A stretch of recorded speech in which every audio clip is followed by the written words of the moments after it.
Welcome to Glen Tilt in Scotland. This is a fantastic glen. I have walked it many times and I have camped on the summits of the mountains round here lots of times as well. Now I am using it as a bike packing test run just to see how I'm going to get on with this bike and the way I have kitted it out. We're going to have a bit of a discussion later on once I get the tent up all about what I have brought. I've also done some modifications to my tent, my Duomid. I actually had to make my own centre pole for it so I could actually fit it in the bags. We'll get set up later on and have a bit of a chat about everything I am carrying. Now behind me you have Marble Lodge. You can actually rent this building if you want to stay in it. No idea how much it costs, but I could imagine it's quite a bit. We've actually got an electrical charging point at the side here.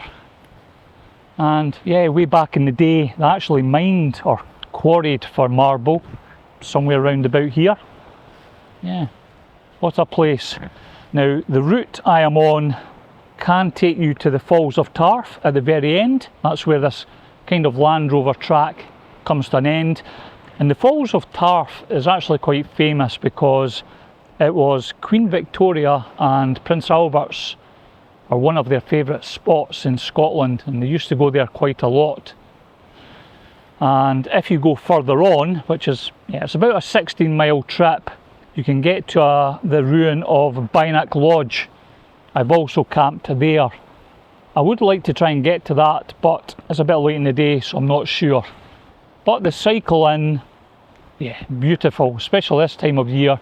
We're starting to get some autumnal colours in the trees and the landscape. I'm looking forward to this wild camp as it's been quite a while since I've been out in the tent.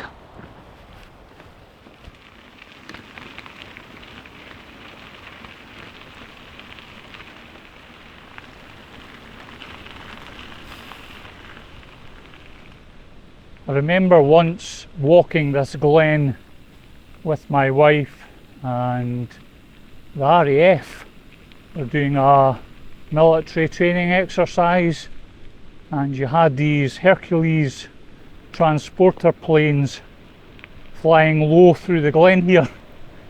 It was absolutely amazing to see.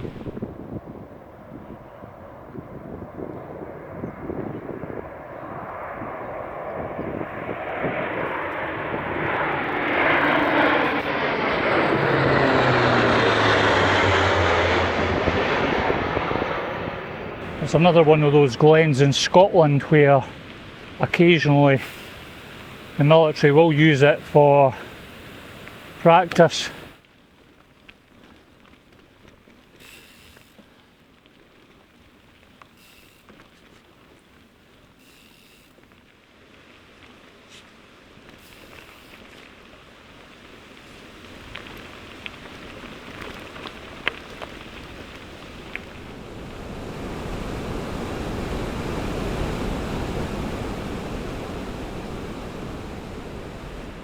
Just come across another footbridge, and I take it's used by the estate workers. Matter of fact, one of their vehicles is just over there. But when I was looking at the bridge, there's this nice little flat bit of land just above the water.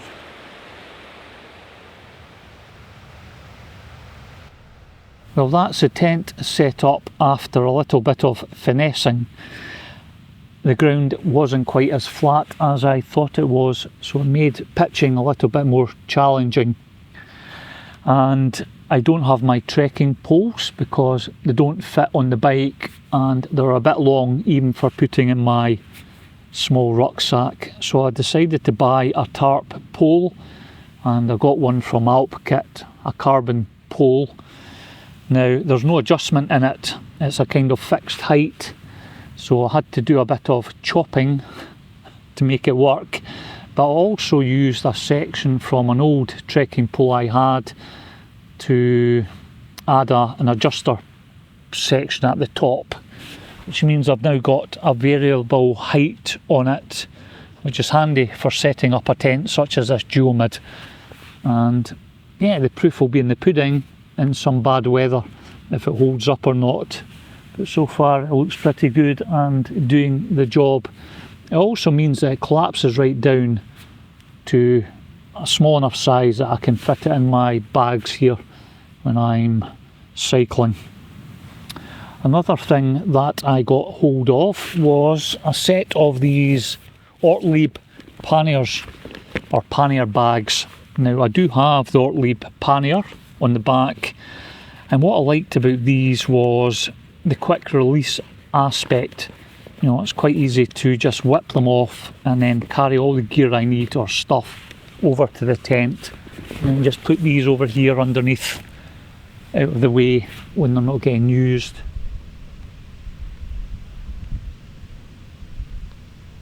I have struggled every time I go out to get good quality audio, and I have tried the Rode wireless system. It was a nightmare.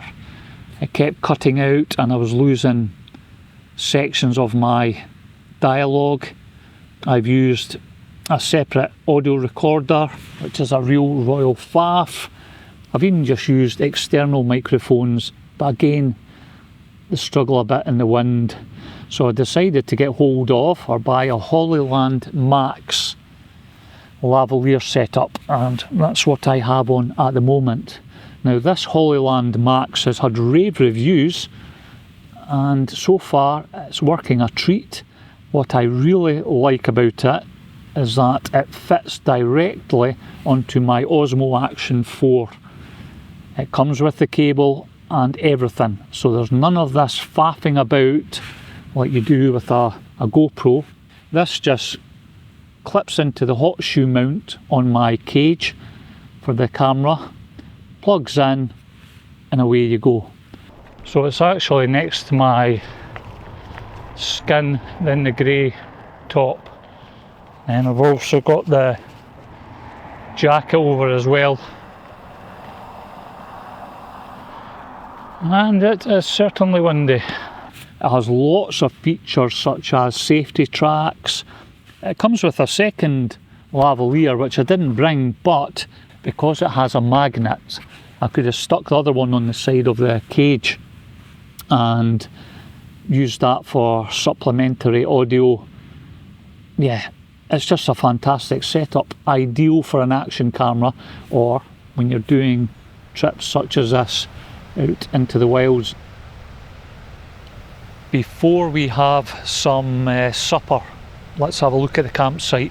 This is what I was on about in regards to pitching the tent. It's not very good. Yeah, it's not one of my best pitches, and the wind is starting to pick up, and I've just got the bike tucked at the back here out the way. Now I did add an Ortlieb frame pack as well, but I did change the front forks to these rock shocks because I thought I needed a bit of suspension on it. Having been out a couple of times with the bike on quite long trips with the carbon front fork I had, it was just killing my wrists, getting really sore wrists with the vibration. So I thought I would actually change it out and yeah, see what that's like for trips. But so far it was fantastic coming in there and no issues with my wrists. I think it's doing its job. Now over here there's a cracking little set of falls. It's really good to come off the main track and do a bit of exploring and finding stuff like this. And I'm actually sure the mountain behind is the one I have camped on. I'm sure it's that one. I would need to get the map out and have a look. Nice little spot this, but God, it's getting cold, really cold. I think I'm going to have to get the stove on pronto. Really hungry now.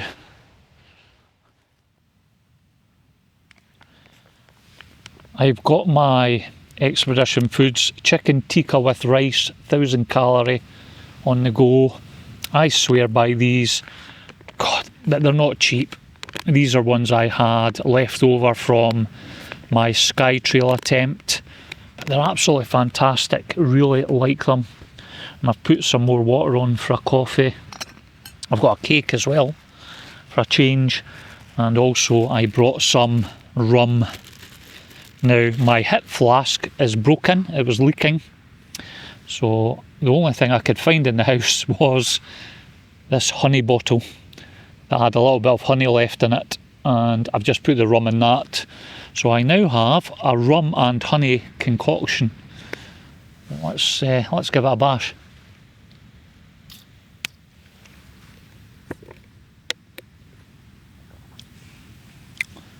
That's really nice. It's actually really, really good. There we go.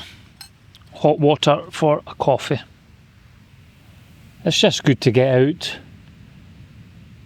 It is a while since I've had a wild camp, and yeah, just with work and such likes, but also with everything that's going on in the world at the moment, it's an absolute clusterfuck, to be honest. Honestly, between governments and everything, yeah, it's an absolute peach.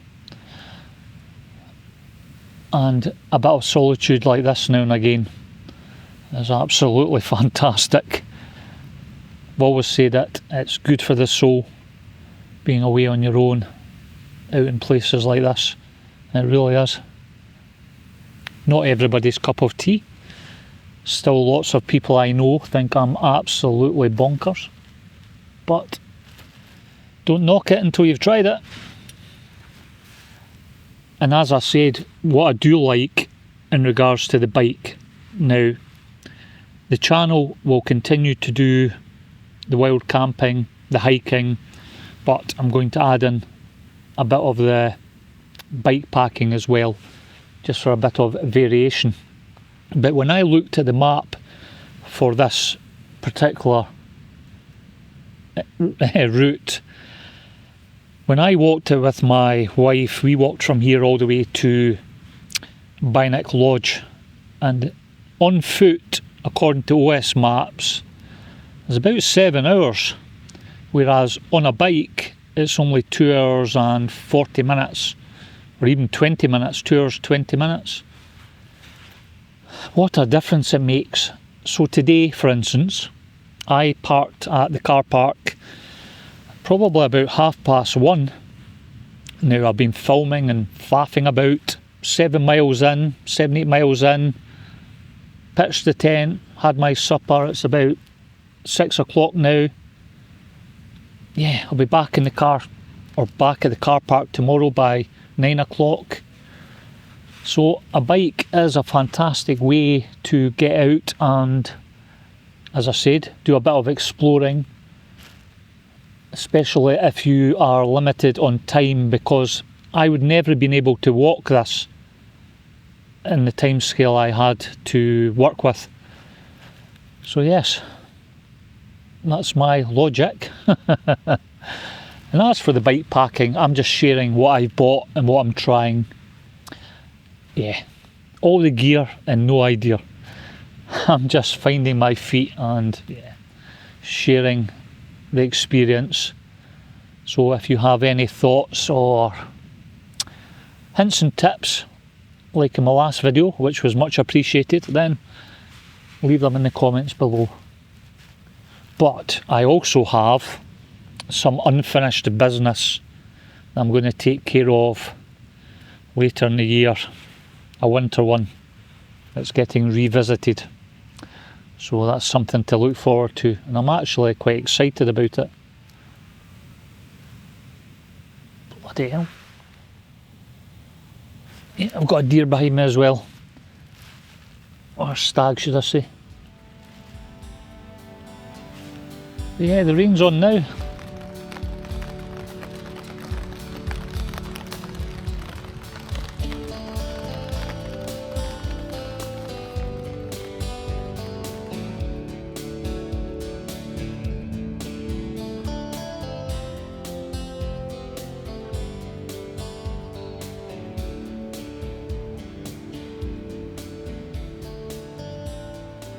let's get everything packed away. I've started packing up filling up the panniers. Just really leaves me the tent to go in the roll bag in the front. And another bag I got was this waterproof one from Decathlon, and the reason I got this one was because of the loops on the top here, so I could add extra stuff. Seems pretty good as well, but it is working out fantastic as a kneel pad. I was sitting on that last night whilst I was having my supper. Actually ideal for just, in front of the tent here. It looks ominous either end of the glen. So yeah, let's get this tent packed away on the bike and let's start heading back round.